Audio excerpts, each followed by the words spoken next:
Hello chess friends and welcome to your of chess channel and welcome to the incredible game that has been played on last year's chess.com Rapid Chess Championship. We have here Jan Nepo against Hans-Moke Niemann in an incredible, really wild tactical battle in the Catalan Opening, and I really never saw this game before. I basically found this game when I analyzed some deeper lines in the Catalan Opening because I did some preparation for my studies here. If you have followed my YouTube chess channel, then you know that we have started this Catalan Opening studies, so I really tried to do a different line, a different opportunity for black, and then I found this game. I couldn't believe that I never saw this game before because here Nepo pulled off really one of his most aggressive attacks. He basically sacrificed everything. We'll see here beautiful elements like decoys, deflections, double attacks, pawn breakthroughs, queen sacrifice ideas.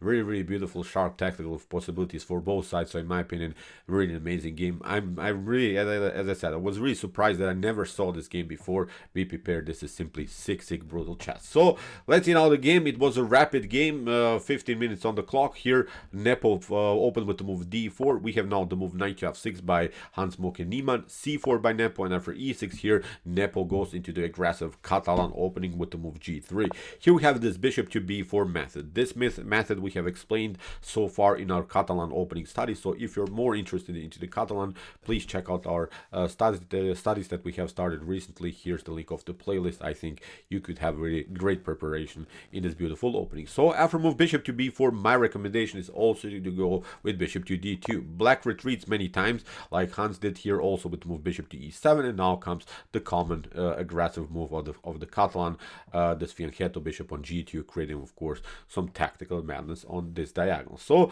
now Hans plays d5. We have knight to f3, kingside castling also by Nepo. Now again you see here Hans is delaying this d takes c4 move because the d takes c4 move leads into ideas of the open Catalan. Now here Hans is playing a more solid game, goes into this solid Slav structures, semi-Slav structures with the move c6, d5, e6, but now Nepo has of course time to play the move queen to c2. Now of course d takes c4 happens, the pawn will be simply taken. So that's why Hans built this usual structures, as I said, c6, d5, e6, really firm structure, but of course with the downside a little bit about this structure is that your bishop on c8 is a little bit paralyzed by its own pawns. But actually after move rook to d1, that's of course also a common method. If something clears, then the d file could get opened and the queen could be in danger. Now black develops many times the light square bishop in this way. Is trying bishop to b7 or is trying to play bishop to a6, hitting also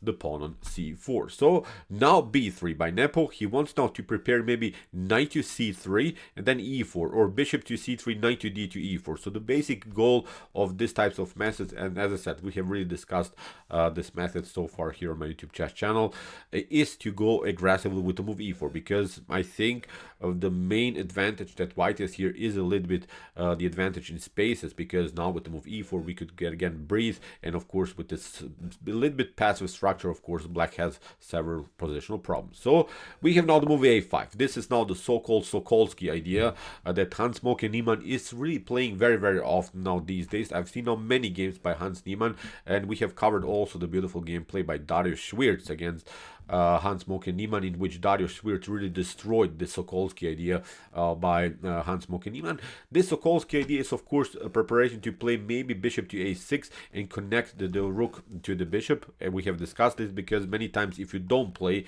a5, if you play bishop to a6 immediately, then with some methods of the Zagoryansky idea, there is a Zagoryansky idea and there's also the so-called Sokolsky idea in the Catalan opening. Now white is many times trying to play a4, a5, and then after a takes b6, attacking also the bishop on a6. So now a5 by Hans-Moke Niemann, bishop to c3 by Nepo. He's trying now knight to d2, e4. Now we have bishop to b7, controlling further the e4 square. Nepo continues with the plan, and now we have immediately the move c5. And this move is perfectly fine. It's not a mistake or something. This is actually quite good what Hans-Moke Niemann is doing here, because so far, notice that the queen is a little bit endangered by the possibility of the c-file attack. Also, we have to say it, the queen on d8 is also a little bit endangered by the possibility of the d-file attack. So many times, both sides have some problems where to go with the queen, because the center is going to explode in the next couple of moves, so that's why files will get open, so that's why the queens could be in danger. So it's now very well dynamic game. So rook from a to c1, rook from a to c8, we have queen to b1, queen to c7, and now for c takes d5.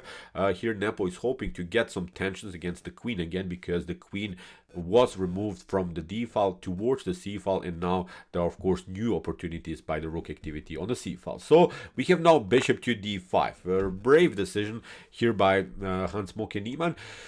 Of course you don't want to take with the pawn. Many of us would play maybe this kind of a line, but this move is actually blocking out your light square bishop, so this is not good. Bishop to d5 is perfectly fine. Okay, you get this kind of an attack, but actually it doesn't matter.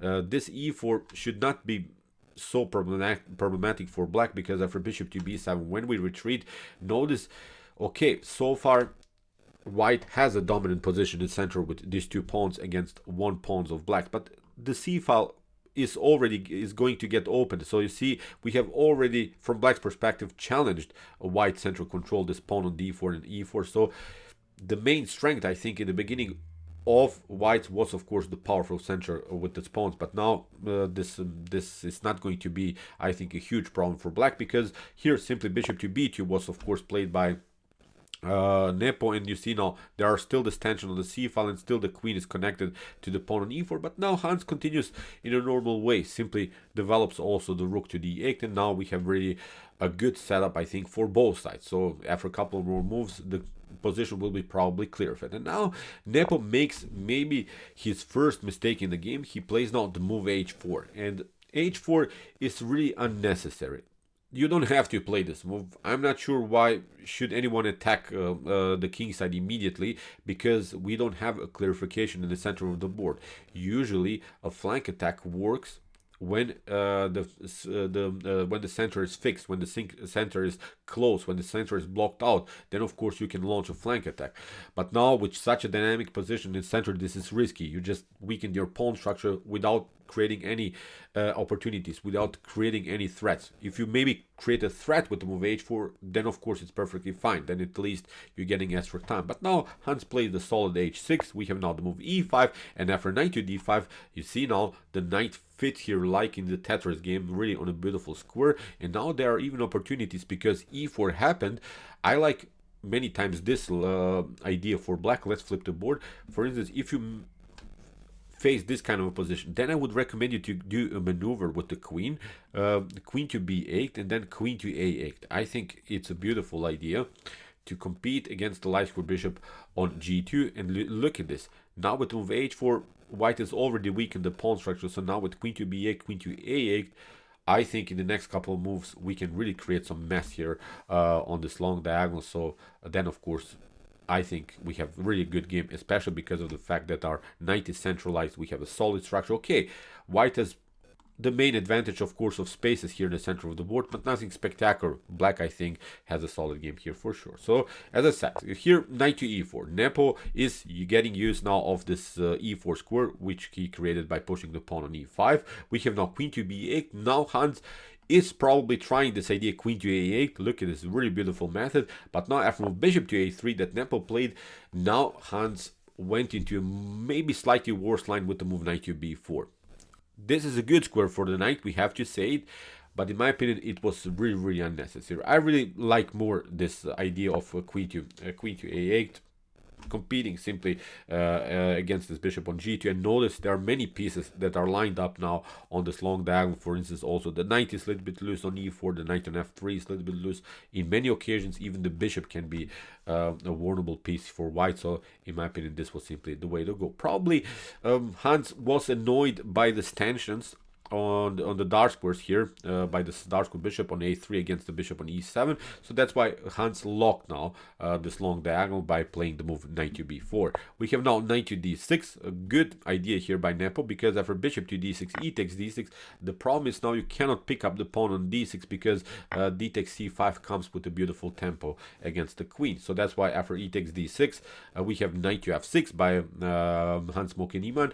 He's not trading off the pawns immediately, immediately, and he's trying now to get this other knight on d5 and maybe play on the same method, queen to a8 and attacking for the knight on f3. So we have here d takes c5 by Nepo, we have b takes c5, still the knight is fixed here in b4, and now after bishop to b2, attacking the knight, and now comes the epic moment of this game. So here I think that here Hans-Moke Niemann lost his chances with this idea queen to a8. Queen to a8 can be met, of course, with some ideas of knight to e1, and then we will probably trade it off. We have a good pawn here. We have also now powerful dark square bishop, so this is not a good continuation now. Queen to a8 is not working anymore. But actually here, rook takes d6 is perfectly fine, I think, for Hans-Moke Niemann, because after rook to d6, queen to d6, rook to d1, the queen steps back, and okay, you can play now bishop to f6, g takes f6, but actually I think this is pretty solid for black, although the pawn structure in front of the king is a little bit weakened, but the king actually in some occasions can even hide on e7.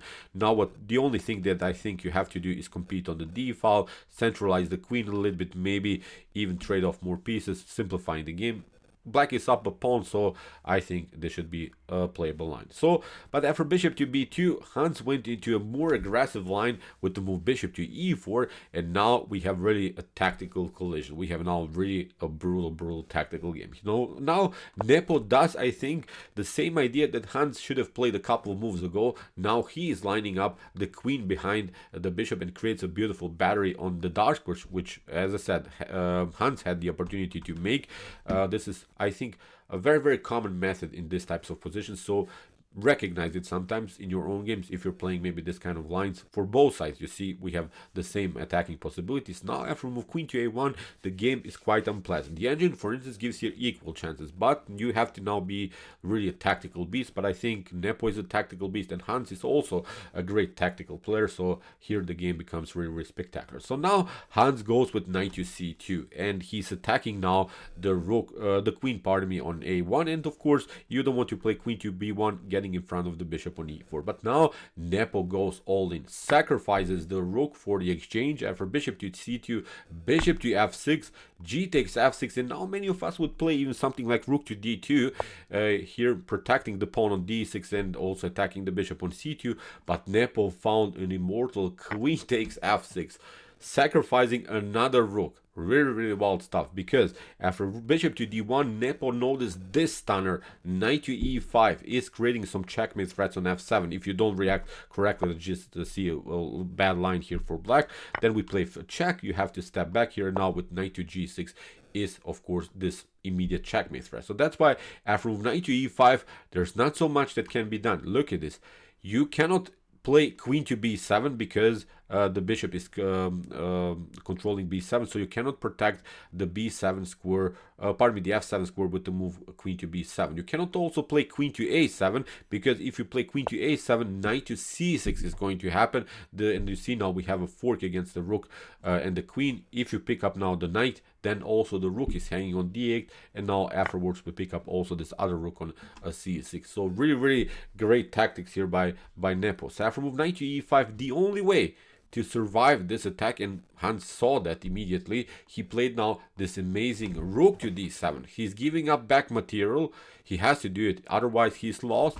Now Nepo picks up now the rook. It comes of course with a beautiful tempo. Here finally Hans took now this annoying pawn. This annoying pawn I think caused many headaches in Hans' games. After queen to d6, Nepo retreats again to e5, is still threatening some ideas around the square f7. We have now finally rook to c7 and now bishop to e4. And here we have sort of slowed down the pace situation. Now I think everyone has to regroup, everyone has to consider what's going to happen now. The only problem in black's position is of course now the weakened pawn structure in front of the king. If Hans, for instance, trades off now more pieces, especially if he trades off now the queens, this should be a winning game for him. We can say also this is the problem. These two pawns are also not so good in the later stage of the game. They are vulnerable squares for sure. But as I said, The only thing that you need to do is just to trade off queen. So that's why here after move queen to f8, Hans is getting back and is protecting the pawn on h6, and is trying also to play queen to g7, trading off queen. So queen to f4 creates, of course, still the tensions around the square h6, but also some attacking opportunities against the loose rook on c7. So that's why rook to c8, queen to d2, we have rook to d8. This was now maybe the first really huge mistake here by Hans-Moke Niemann. Instead of this move rook to d8, he has to play bishop to h5. Getting a new defender in front of into the game, I think, is perfectly fine here. Regrouping, I think, would be the good term here. Just regroup, settle down, slow down the pace of the game, get your pieces into the defense, and then, as I said, trade off more pieces. But after rook to d8, Nepo went queen to a5, simply grabs another pawn. We have rook to d4, bishop to g2, bishop to c2, and now Nepo is keeping the pieces active. So still, the pieces of blacks are really passive. So in the game, rook to d1 was played by Hans. We have king to h2, rook to d2, getting, of course, the rook on the most active rank, now on the second rank where most of the pawns are, and also the bishop is, and also the king is. So now there are several tactical threats on this rank. Knight to g4, again with some threats of knight to h6 and also knight to f6 are possibilities, but also protecting the weak pawn on f2. So we have now queen to d6, knight to f6, we have king to f8, queen to c8. Now the queen is again going to dx. So you see Hans is desperately trying to trade off the queens, but of course Nepo is not allowing that. Plays now queen to c5, and slowly but surely the endgame is not an option, maybe even more for Hans-Moke Niemann. If now even the queens are traded off, still I think white has good chances, maybe with these two connected passers, although we have to say the rook activity is perfectly fine, but the h6 weakest pawn. So for instance, in a position where white advances the pawns far enough, maybe to the third rank, or pardon me, to the sixth rank, if the queens are traded off, then of course white could be winning without even complications. So as I said, really tense position. So that's why queen to d6 again, immediately an offer to trade off the queens again. But of course Nepo doesn't want to do that. He plays now queen to e3, king to e7. Now we have a check. Knight to g8, king to f8, and after knight to f6 here, Hans-Moke Niemann hoped really to get a drawish sequence. But now after move knight to g4, here Nepo continues the pressure around the square h6. We have queen to d4, again a try to trade off the queens. We have now this beautiful move, queen to h6. You cannot pick up the knight on g4 because the rook is hanging on d2. So see, Nepo picked up many pawns by delivering checks, by creating threats, by creating simple ideas. So now he's still battling it out here. Really great technique here by Nepo. So bishop to f5 by Hans-Moke Niemann, and now comes the critical moment of the game. After move queen to g5 that Nepo played, Hans played now the worst move, king to d7, and this was a bad mistake. You have to play king to f8 and hoping maybe this kind of a sequence, queen to h6, king to e7, and queen to g5 would lead probably into a drawish perpetual sequence. But after king to d7, it's a different story, because now first it comes, this check is coming. You see, if you pick up now the knight, then of course the rook is lost here on d2, and with this extra pawns, white is winning the game for sure. So that's why after knight to e5, Hans stepped back to c7, but now we have a beautiful fork, and this is not working. After queen to f2, queen takes d2, in this position actually Hans-Moke Niemann resigned. So really wild stuff. Incredible attack by Jan Nepomniachtchi. I really love this game, but we have to say it in the beginning, don't rush with these ideas like Nepo. I think here h4 really tensed. I think we have to first, in these types of positions, search for a clarification. Maybe trade off more pieces, maybe create a solid structure in the central duel. Maybe then afterwards we can launch a flank attack. Nepo provoked some weaknesses, and as I said, keep in mind there are good methods with queen to b1, queen to a1 for white, and also queen to b8, queen to a8 by black. So these are some ideas that I think have to be known also in the Catalan opening now for both sides. So okay, I hope that you enjoyed the game. I really enjoyed it a lot. Really wild game for sure. Nepo sacrificed everything just in order to create some madness in front of black's king. If you want to see more brutal games like this, check out my commented chess games, the best chess games of all times. And if you like this content, don't forget to subscribe to my channel. See you soon with some more videos, and chess is the best, of course.